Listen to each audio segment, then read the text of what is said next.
Professor Otacílio Carnavalos, para quem ainda não teve o privilégio de saber quem foi Arthur de Campos Borges e o que ele fez para o engrandecimento e o progresso desse Estado, o senhor poderia nos contar? Arthur de Campos Borges, meu avô materno, nasceu em Chapada dos Guimarães, 1863, o caçula de uma família de 10 filhos. Mas na época dos seus 13, 14, 15 anos, ele decidiu ir para Rosário Oeste, um município que havia sido desmembrado de Cuiabá há poucos anos e estava em franca evolução, progresso naquela época.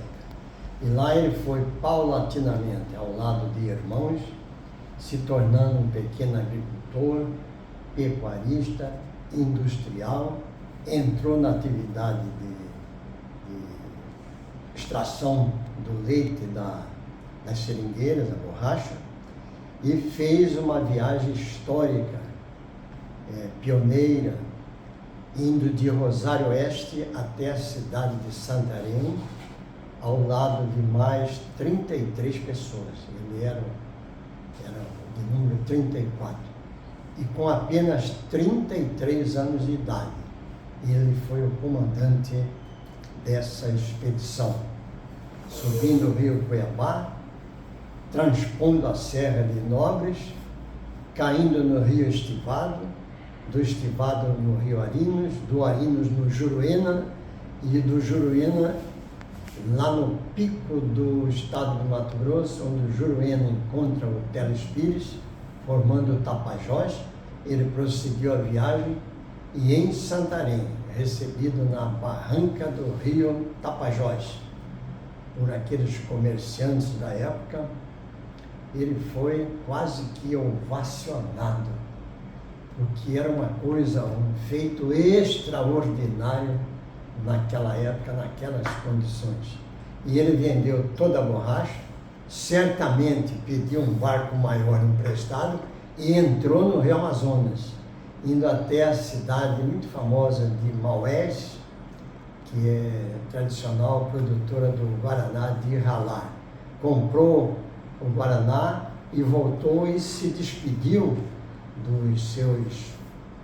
dos compradores do seu produto, e ele, tão entusiasmado com aquela acolhida calorosa, ele teria dito a todas as pessoas na despedida o seguinte: eu irei até o final da minha existência trabalhar com todas as minhas forças, relacionamento, para que um dia Cuiabá seja ligado a Santarém, uma ligação terrestre. E ele cumpriu essa promessa e passou a escrever todos os seus encontros, contatos, cartas, telegramas naquela época, e documentou tudo. E quando ele tomou conhecimento de que o presidente Getúlio Vargas viria a Cuiabá em 1941, ele elaborou uma planta lá em Rosário Oeste, no papel vegetal. Aliás, elaborou 2 plantas iguais. Veio a Cuiabá e, com o apoio do interventor na época, Júlio Miller, muito amigo dele, ele era muito conhecido pelo feito, pelas realizações dele. Ele teve audiência com o presidente Getúlio Vargas, uma audiência bem mais longa do que o tempo normal, que normalmente é o tempo de uma audiência com o presidente da República. E ele entregou ao presidente Getúlio Vargas este projeto da estrada, entregou um outro projeto pelo qual ele muito debateu, que era o projeto que ele chamou de Marcha para o Oeste, sugerindo que o governo federal começasse a ocupação do Centro-Oeste, a nossa região que era abandonada na época, não tinha ligação, a não ser pelo rio Cuiabá, e a integração da Amazônia, que era uma grande preocupação do Arthur Borges, um homem que viveu na Amazônia. E além deste segundo projeto, ele apresentou o terceiro, que foi o projeto de encaminhar nas férias estudantes de medicina, de farmácia, odontologia, enfermagem, com apoio de aviões da FAB, num sistema de rodízio, cada grupo passasse 15 dias, 20 dias, para atender a população ribeirinha, os índios, os garimpeiros, para que eles não ficassem abandonados como realmente naquela época ocorria. Pois bem, Getúlio Vargas não fez a Cuiabá-Santarém, mas os militares, os governos militares fizeram, na década de 70. Getúlio Vargas, todavia, lançou, quando eleito pela via democrática, no ano de 1950, lançou o programa A Marcha para o Oeste. Criou a BR-070, criou a Fundação Brasil Central, aquela ponte em Barra do Garça, foi daquela época, e os militares mais tarde lançaram o Projeto Rondão. O que é o Projeto Rondão? Levar estudantes da medicina, da enfermagem, da área de saúde para a Amazônia, e isso ocorreu durante, acho que uns 20 anos, década de 70 e 80. Agora, com várias universidades na Amazônia, o projeto não deixou de existir. Ela já está bem mais ocupada, consolidada, correto? No presente momento, nós estamos fazendo um trabalho, eu digo nós, a família, os descendentes de Arthur Borges, parentes, sobrinhos, netos, bisnetos, e um grupo muito grande de amigos, de filhos de gente que conheceu Arthur Borges através das obras, do livro dele que nós publicamos em 1991, a primeira edição, e agora em 2020, o que nós chamamos de nova edição. Estamos num esforço concentrado e já com muitas conquistas, no sentido de conseguir com que o nome do Arthur Borges, Arthur de Campos Borges, seja dado à rodovia federal Cuiabá a Santarém. Ele foi o primeiro dos pioneiros da Cuiabá-Santarém. Isso não dito por mim, dito há poucos dias, dentro do quartel do 9º BEC em Cuiabá, quando o coronel Vasconcelos, no comando do 9º BEC, prestou uma homenagem, colocando na sala do museu da rodovia uma moldura com uma planta da estrada que o Arthur Borges elaborou e fez a entrega ao presidente Getúlio Vargas em 1941. Eu quero, neste instante, ressaltar a satisfação pessoal minha, de todos os parentes, descendentes de Arthur Borges, dos amigos que estão trabalhando nessa conquista do nome dele, a rodovia. Quero expressar aqui, na pessoa do presidente Rodrigo, do Instituto de Engenharia de Mato Grosso, e na pessoa do engenheiro Pedro Soares, um grande colaborador e que se encantou com a biografia de Arthur Borges, tão logo tomou conhecimento das realizações deste visionário há 100 e poucos anos atrás. O Instituto de Engenharia abraçou a causa e um esforço muito bom, muito bem-vindo para a nossa causa, concedeu no mês de outubro um certificado de honra ao mérito ao Arthur de Campos Borges. Ele ganhou a medalha do mérito desbravador, pioneiro, que leva o nome do patrono do Instituto, Manuel Esperidião da Costa Marques, que é outro um grande engenheiro do passado, mato-grossense, falecido ainda jovem. Sim. E, portanto, neste momento, mais uma vez, eu quero expressar em meu nome e do professor Fernando Tadeu, sobrinho neto de Arthur Borges, grande colaborador, membro do Instituto Histórico e Geográfico de Mato Grosso, e da Academia Mato Grossense de Letras, através do Dr. Fernando e da senhora professora Neila Barreto, o Instituto Histórico e Geográfico de Mato Grosso, no mês de outubro do ano 2022, concedeu o certificado de honra ao mérito a Arthur de Campos Borges. Desta maneira, eu expresso, encerrando, o agradecimento ao Instituto de Engenharia de Mato Grosso, uma instituição minha muito conhecida. Eu aqui estive inúmeras vezes nesta sede, no salão ao lado, durante os anos da década de 70, da década de 80, ao lado dos fundadores desta instituição, quando nós debatíamos quase que semanalmente. Para vocês, diretores mais jovens, debatíamos os problemas e as soluções para o estado de Mato Grosso. Estado hoje que é um estado de destaque nacional e até mesmo internacional.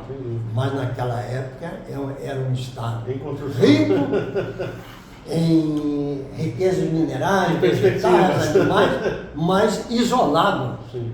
Então aqueles projetos dos governos militares, Prodoeste, Polo Centro, Polo Amazônia, e tantos outros, me ajuda aí, Fernando? Polo Centro, já falei, né?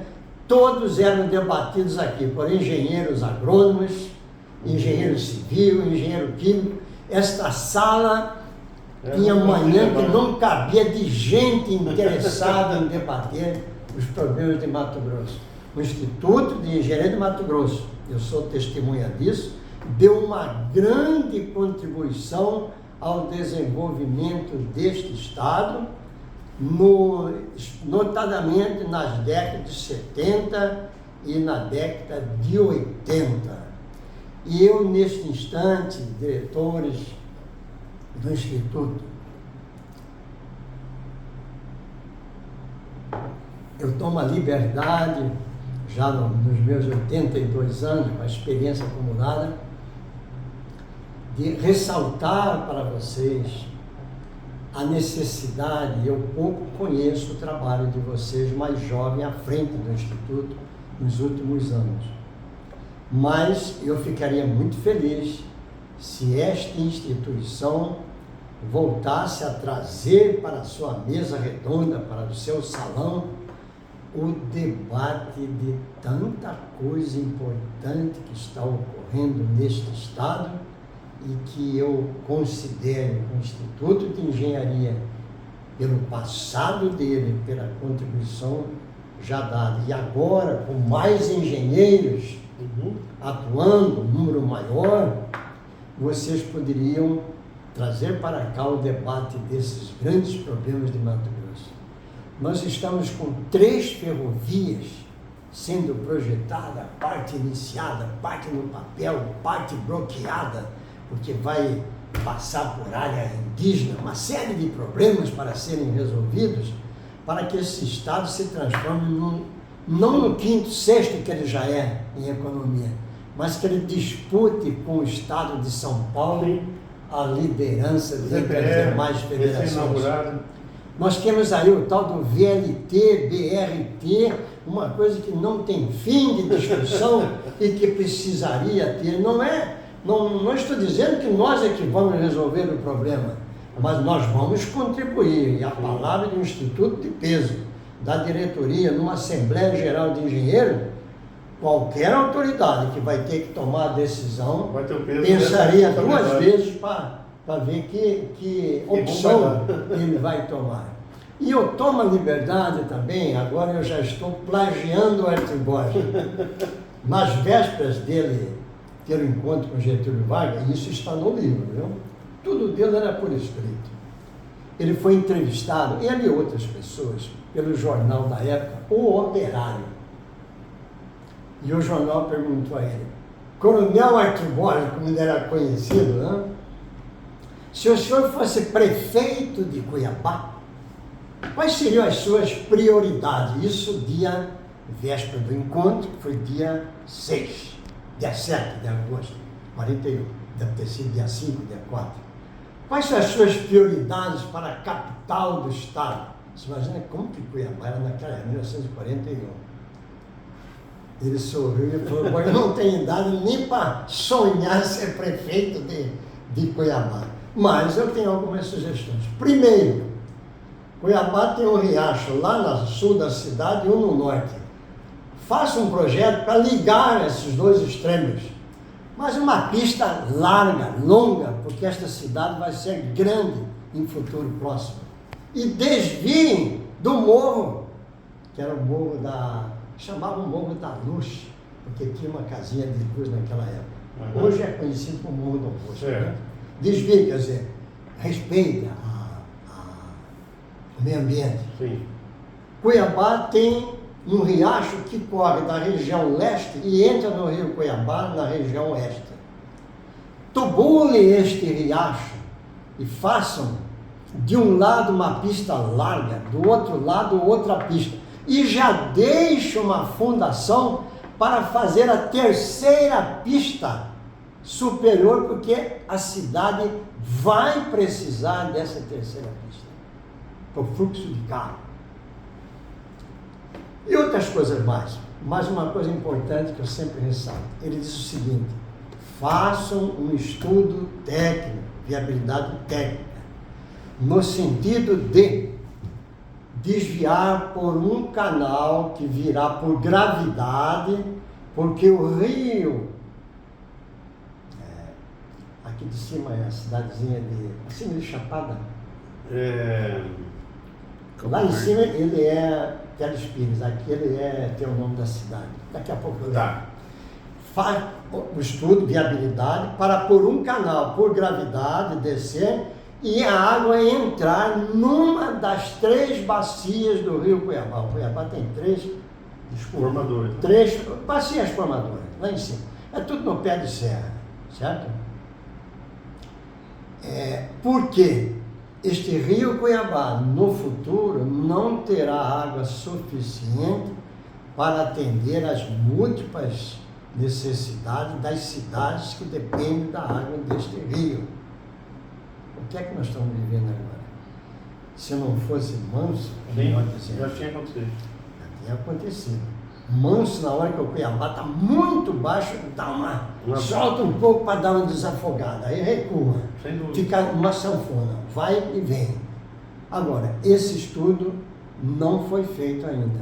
E eu sugiro que vocês estudem, junto à diretoria, a possibilidade de levantar esta questão, por meio de estudos, aqui no Instituto de Engenharia. Pouca gente conhece essa sugestão do Arthur Borges. Não sei quem lê o livro e se interessa por essas coisas, correto? Isso vai ajudar ao Instituto voltar a ser aquele papel de debater. E isso é uma coisa que todo mundo vai aplaudir, porque quem é que não está preocupado com essa água do Rio Cuiabá? Correto? Bom, com isso, eu encerro este depoimento que me foi pedido pela diretoria, e aqui ao lado do engenheiro Pedro Soares e do professor Fernando Tadeu, nosso amigo, parente, sobrinho neto do Arthur Borges. Mais uma vez, Rodrigo, ressalto a você, aos demais diretores, eu transmito aos colegas a grande satisfação e alegria nossa, da família, dos amigos do Arthur Borges, por esta contribuição valiosa, reconhecendo o Arthur Borges como um homem que muito fez no passado na busca do progresso de Mato Grosso. Muito grato.